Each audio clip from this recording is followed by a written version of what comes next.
ako ng binagkat na saging. So, matagal po na kasi siyang gustong lutuin. Kaya lang, hindi ako makatsyempo ng saging. So, kahapon, bumili ako ng saging. Eto, green na green to kahapon eh. Ewan ko ba ngayon nanilaw na. Pero hindi pa naman siya ganun kahinog guys. Ayan o, hindi pa siya ganun kalambot. So, lagi ko siya nakikita kila Ate Nels pag may handaan sa kanila, yung binagkat na saging. So, ito yung mga kailangan. Saging. So, ito may royal, merong margarine, gatas. Hindi ako nakabili ng fresh na gata. Pero, ayan, sabi naman ni Coco Mama, fresh daw yung gata niya. So, pwede na yan. And then, sugar. Siguro mga 3/4 cup ito na sugar. So, yan. So, sisimulan na natin ang pagluto ng binagkat na saging. Guys, eto, babalatan na natin yung ating saging. Nasa ba? Dito to guys, kahapon, kulay green na green pa siya. Ewan ko ba't ngayon nanilaw na. Pero ayan o, tingnan nyo. O, diba? O, tingnan nyo, matigas pa. Sabi nung binilan ko sa palengke, ito daw ay saging Davao. So, ayan, saging Davao daw siya. 60 ang kilo neto eh. So, 1 kilo mahigit po kasi 65 yan. Alam nyo kasi, lagi akong nag-crave dito pag nanonood ako sa vlog ni Ate Nels na may handaan sila. Hindi nawawala itong binagkat na saging. Tapos, nung nakaraan, yung birthday ni Nerly, nakita ko, merong binagkat na gabi. My God, hindi pa nga ako nakakapagluto ng binagkat na saging. Meron na namang dumagdag sa cravings ko. So, siguro sa susunod, yun naman ang lulutuin natin. Yan. Lulutan muna natin, guys.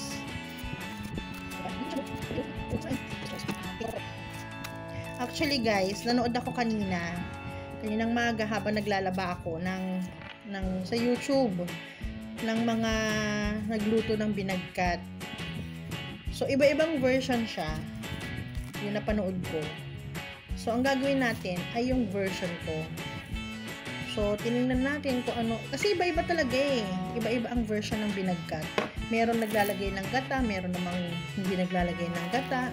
Meron naglalagay ng royal, meron hindi naglalagay ng royal. So, ang gagawin natin ay yung merong touch of Tita Ichen. Diba? Kumbaga, binagkat. Kung mayroong binagkat ng keso, eh meron namang binagkat si Tita Ichen. Tita Ichen's. Diba? So, tingnan natin kung anong kalalabasan. Pag samasamahin natin yung version nila. So, ang mangyayari, tapos idalagyan ko ng touch of Tita Ichen. Binagkat ni Tita Ichen na yun. So, ayan guys, last na to. So, guys, hiwain na natin ang ating saging. Ganito yun eh. Ganyan. Hiwain muna natin siya. Ganyan. Alam nyo guys, itong binagkat, iniisip ko kanina pa eh. Ano ba ang binagkat? Ano ba ibig sabihin ng binagkat? So, kanina habang nanonood ako ng mga nagluluto nito, eh, hindi ko mawari kung ito ba ay parang minatamis na saging lang na ang tawag ng mga taga-Quezon ay binagkat. Or binagkat, kumbaga minatamis na saging na version ng mga taga-Quezon, Quezon province na kumbaga kung dito sa atin o sa iba, yung minatamis na saging ay sugar and water. Happy als dyan. So, sa kanila, nilagyan nila ng gata. Hindi ko alam kung tama ako. Kung yung naisip ko na nakaganon nga. Na parang minatamis din siya, pero ang tawag nila ay binagkat. Diba? So, kung may nanonood na taga Quezon, pwede kayo mag-comment para malaman kung yung binagkat ba ibig sabihin ay minatamis na saging o binagkat na saging ay ginataang saging. Diba? Kasi meron siyang gata, tapos meron siyang gatas. Yung bang isang ninakita ko niluto ni Milot may powdered milk. Yung ganon. Nilagyan niya eh. Pero ako hindi ko nalalagyan ng ganon. Diba? Tapos yung iba naglalagay din ng gatas na malapot o condensed milk. So tayo, tingnan natin kung paano yung magiging version natin. Tsaka yung iba talaga, may nakita din akong nagluluto ng hinog na. Pero itong sa akin, hindi pa siya ganun parang maniba. Yung saging na to, maniba. Pero yung kila Ate Nels na nakikita kong binabagkat nila is hilaw.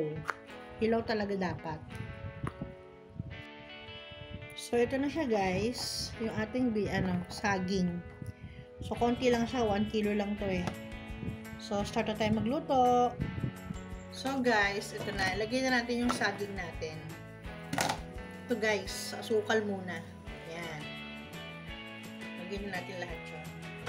Tapos, itong gatas. Mga 1 cup lang siguro. Hindi ko nilagay lahat yung gatas guys. So, ang gagawin ko guys, pagkasama-samahin ko na ha. So, talagang sinabi ko, ito yung version ko. Tapos, guys, alam mo, tinikman ko tong Coco Mama. Masarap din siya. Lasa din siyang gata talaga. Pero yung powder kasi na kinakanaw sa tubig, ayaw ko yun eh. Ka-try na ako nun. Ayaw ko yun. Mas masarap ito. Para talagang gata. And then, itong Royal. Nakita ko ito kay Ate Nels. Sa kanila ko nakita ito eh. Doon sa kapatid niya kay Kagwapo lang. Tsaka si Tara Shoot, ito yung ginawa nila nun eh. Kaya, wag kaya natin lagay lahat. No? Tira ko ng konti guys. Ayan o. Saluin natin. Ayan. Oh, di ba? Ang ganda ng kulay. Oh, di ba? Hindi ko na siya lalagyan ng guys ha, ng gatas na malapot o ng condensed milk kasi may sugar na. So, ayaw naman natin ng masyadong matamis. So, kung lalagyan ko na lang ulit, depende sa tamis. Hintayin muna natin siyang matuluan. Kasi ayaw natin ayaw ko ng Pero kayo, depende sa inyo. Yung mga kagaya ko na first time pa lang magluluto ng ganito, kayo nang bahala mag-adjust ng tamis. Ayan.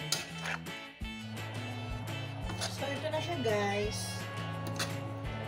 Medyo hindi pa siya malambot. Kaya, naisip ko, maglagay pa ng kaunting gatas. Pero hindi ko pa rin siya uubusin kasi marami ito masyado eh. Tsaka itong itong Royal. Konti na lang naman siya, ilagay na natin. Yan. Diba? Yung tamis niya guys, parang okay na sa akin. Ayoko na magdagdag ng sugar. Ayan guys. Maglalagay na ako ng margarine. Siguro mga 2 kutsara.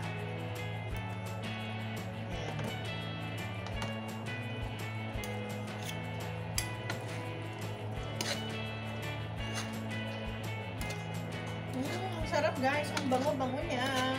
Siguro mas mabango pa ito pag na may pandan diba? So, patutuyan lang natin yan guys. Ito lagyan ng margarine. Konti pa guys. Lalagyan natin ng konti.